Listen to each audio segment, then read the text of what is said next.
Juárez y la Biblia, capítulo 10. La Biblia en el tiempo del Imperio, 1864, como dice la Escritura: por causa tuya estamos siempre expuestos a la muerte. Nos tratan como a ovejas llevadas al matadero.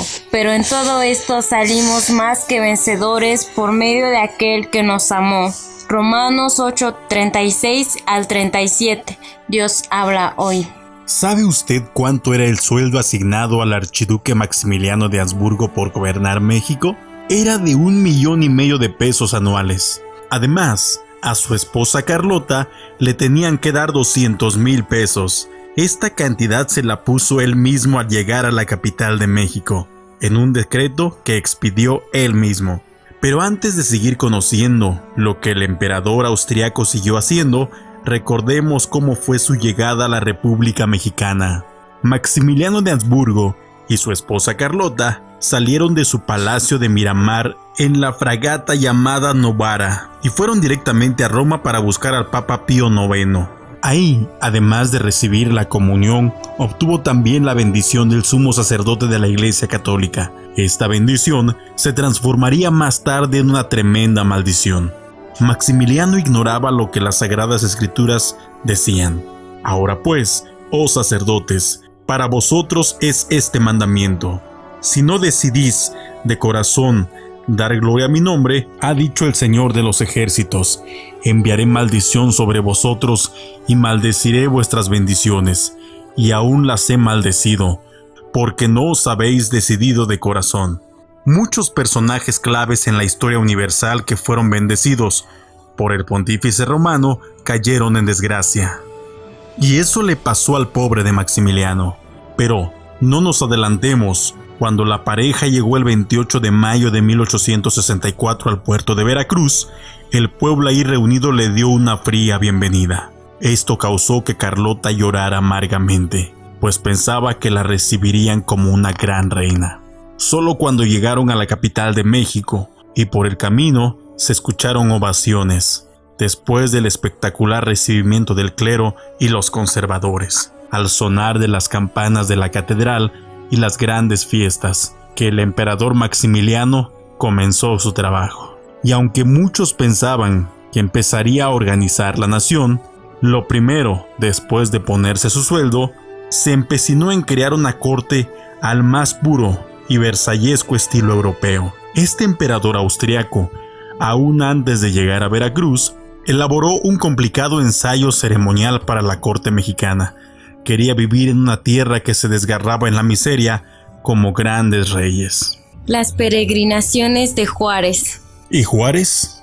Como ya vimos en el capítulo anterior, al saber los ejércitos franceses que se encontraban en San Luis Potosí, pronto llegaron ahí, y ante la proximidad del enemigo, Juárez y los suyos tuvieron la necesidad de irse a Saltillo, Coahuila, a donde llegaron el 9 de enero de 1864. Ahí tuvo el trago amargo de saber que dos de sus más allegados camaradas, Manuel Doblado y Jesús González Ortega, pedían su renuncia a la presidencia para poder negociar con los jefes intervencionistas y llegar a un arreglo.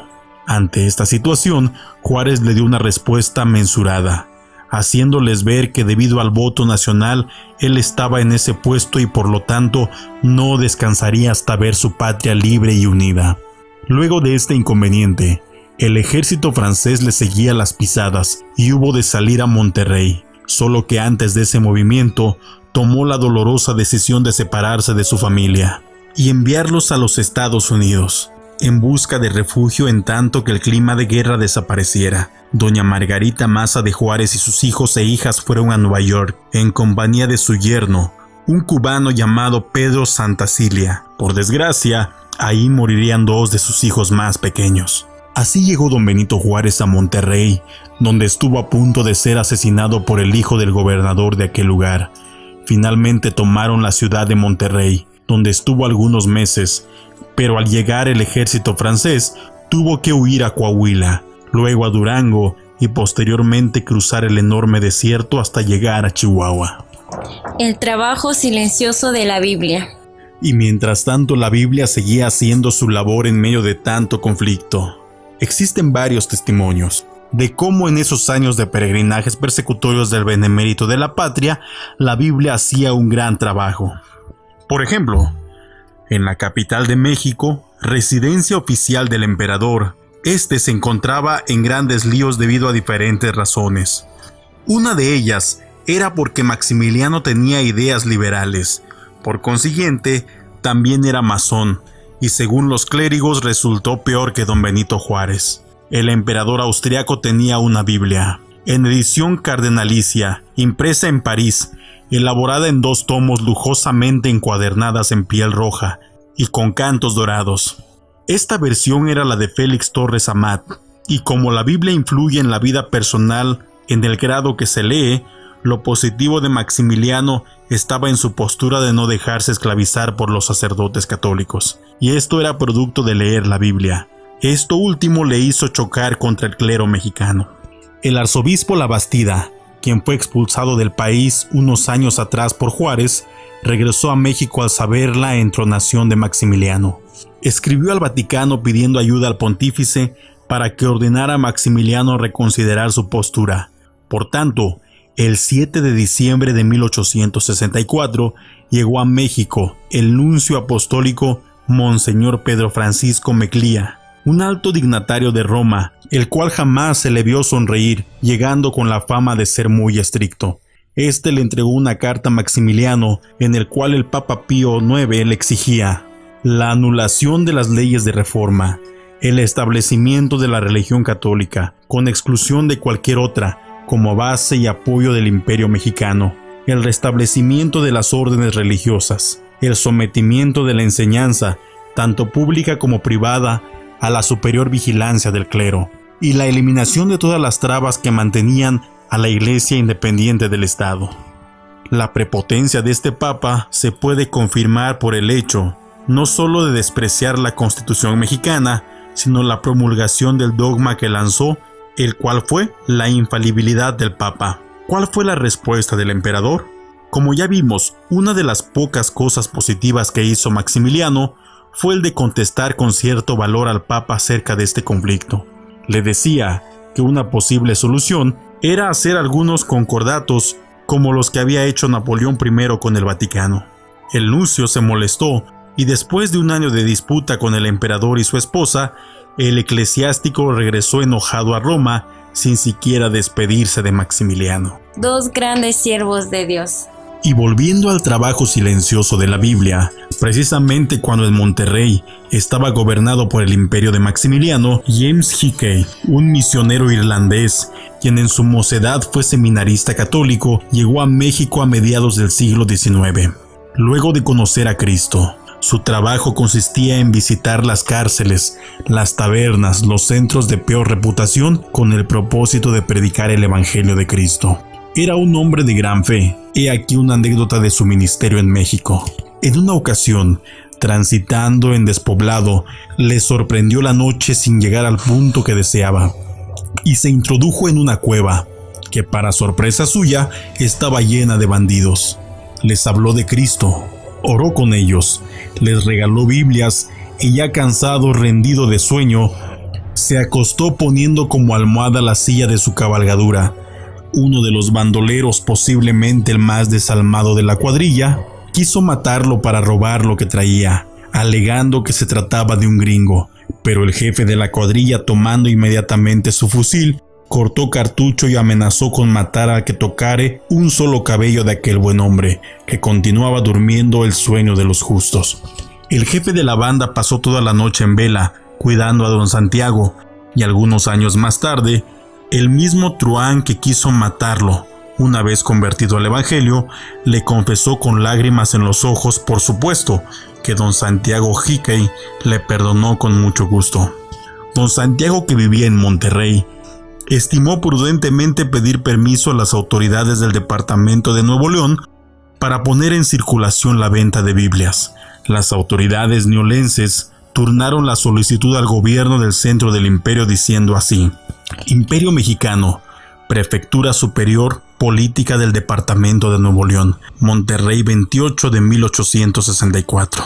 De Santiago Hickey, agente de la Sociedad Bíblica Americana de Nueva York, a esta prefectura 2 obras, cuyos títulos tengo el nombre de acompañar a VE para los efectos a que se contrae la ley que arregla el uso de la prensa. Con este motivo, en virtud de que el señor Hickey solicita se le autorice para expender estos libros en el departamento y otros más que piensa traer, he creído oportuno informar a VE que hace ya algún tiempo que los agentes de la propaganda del protestantismo introducen en esta parte del imperio esa clase de libros que tiene por objeto difundir máximas anticatólicas en el país. Y como esto puede causar graves prejuicios a nuestra religión, en favor de la cual SM, el emperador, ha manifestado en diversas ocasiones un interés particular, espero que VE se sirva darle cuenta con esta nota para la resolución que a bien tuviere dictar. Reitero a VE mis protestas de atenta y consideración y profundo respeto. El prefecto superior político. Ante esta carta enviada por el gobierno neolenses a Maximiliano, el ministro de Gobernación le respondió así: México, enero 10 de 1865. Dada cuenta a SM el emperador de oficio de Nuevo León, con fecha 28 del mes próximo pasado, en que consulta sobre la autorización que solicitó don Santiago Hickey para expender varias obras cuyo título adjunta NL-SM, ha tenido a bien disponer que no hay razón legal alguna para prohibir la venta de los libros. De que se trata de atendidos los principios de amplia tolerancia que profesa el gobierno actual, el ministro de Gobernación Cortés Esperanza. Y así este misionero repartió con más libertad la palabra de Dios. Este permiso fue indispensable porque junto a él se encontraba un joven inglés llamado Thomas Martin Westropp, quien aprendió el trabajo de colportor. Este señor Westropp fue uno de los más grandes fundadores de congregaciones evangélicas en esta región y capacitador de nuevos predicadores de la palabra de Dios. Este par de siervos de Dios, comprometidos en el ministerio de repartir Biblias, constantemente eran perseguidos por los fanáticos y sacerdotes católicos de la región. En ocasiones les levantaban calumnias y hacían que los tenderos les negaran la venta de víveres, lo cual les hacía padecer hambre y necesidades. Pero ese era el precio por anunciar en esos tiempos la palabra de Dios. ¿Y Juárez? Volviendo al benemérito, este se encontraba en Coahuila con todo su gabinete. La fama de Juárez había llegado al último rincón de nuestro país y había traspasado las fronteras. Por ejemplo, en Lima, Perú, y en Santiago de Chile, se vitoreaba el nombre de Benito Juárez en marchas de apoyo y solidaridad a la causa mexicana. En Montevideo se acuñó una moneda en honor a la batalla de Puebla, y en Colombia, el Congreso de esa nación lo declaró el 1 de mayo de 1865 Benemérito de las Américas y ordenó colocar un retrato de Benito Juárez en la Biblioteca Nacional en homenaje a sus méritos y como modelo para los jóvenes colombianos. Esta última noticia la recibió Juárez al llegar al Paso del Norte, lo que hoy es Ciudad Juárez, y al saber de tal situación, escribió a sus familias sus sentimientos. He visto el decreto que me consagra el Congreso. Yo agradezco este favor, pero no me enorgullece, porque reconozco que no la merezco, porque realmente nada he hecho para merecer tanto encomio. He procurado cumplir con mi deber y nada más. Don Benito Juárez había llegado hasta el último rincón del país, ahí en la frontera con los Estados Unidos. El ejército francés había también cruzado el desierto y llegado a Coahuila. No obstante, esta constante huida de un pueblo a otro, Juárez seguía trabajando, organizando su resistencia, y los ejércitos de Juárez se fortalecían. Por ejemplo, al ejército del Oriente le designó a Porfirio Díaz, quien escapaba constantemente de las cárceles francesas con el encargo de recuperar Oaxaca y Puebla.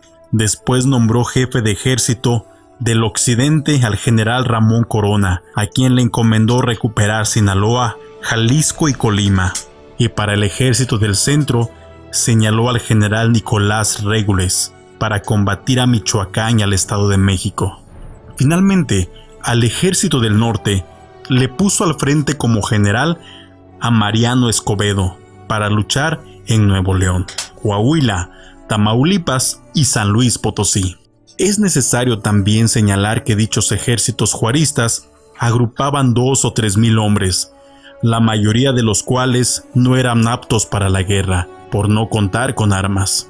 Además, tras de estos soldados arrastraban a muchas de sus mujeres que seguían a estas fuerzas republicanas, la mayoría de veces a pie, y todo esto lo hacían por su objetivo más preciado, que era derrotar al imperio invasor. ¿Y Maximiliano? El emperador, después de hacer las cosas más banales y haber visitado el interior del país para conocer su imperio y procurar por los acosos y constantes ataques de los guerrilleros republicanos, Maximiliano y sus generales decidieron recurrir al terror para acabar con la resistencia juarista. Comenzó por fusilar a todos los soldados del ejército de Juárez, y luego expidió una ley el 3 de octubre de 1865 condenando a pena de muerte no solo a los militares de don Benito Juárez, sino a toda la gente que les procurarían ayudar. Posteriormente, debido a su espíritu liberal, empezó a tener grandes choques con quienes lo habían traído a México, y al pasar el tiempo, con el presagio de grandes tormentas. Así es, la estrella del archiduque Maximiliano de Habsburgo se empezó a eclipsar a fines de julio de 1866, año en que moriría el gran misionero del Evangelio en México, Santiago Hickey. Primero recibió noticias de que los ejércitos de Juárez estaban derrotando a la milicia del imperio.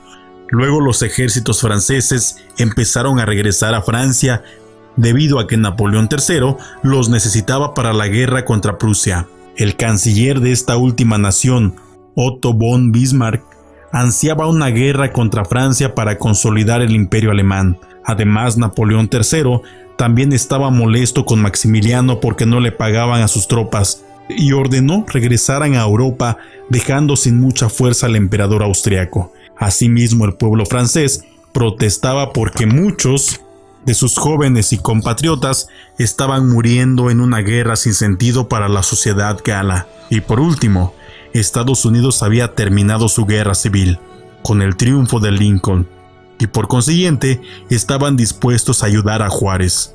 Por lo tanto, el gobierno norteamericano no solo le advirtió a Napoleón III y a Maximiliano que no tolerarían más la invasión a México, sino que iban a apoyar a los mexicanos. Una de las ayudas fue que les enviaron armas y municiones a los ejércitos juaristas, y el gobierno republicano empezó a avanzar rumbo a la victoria. Con esto, el archiduque austriaco se sintió más cerca de la derrota. Su esposa Carlota salió rumbo a Europa para entrevistarse con el Papa, pero no la quiso recibir. Pidió ayuda a Napoleón, rogándole que no sacara las fuerzas francesas de México, y no la escuchó. Buscó ayuda en todas partes y nada. El resultado fue que se volvió loca. Al saber la situación de su esposa, Maximiliano decidió también escapar a Europa, pero los conservadores le rogaron que no se fuera.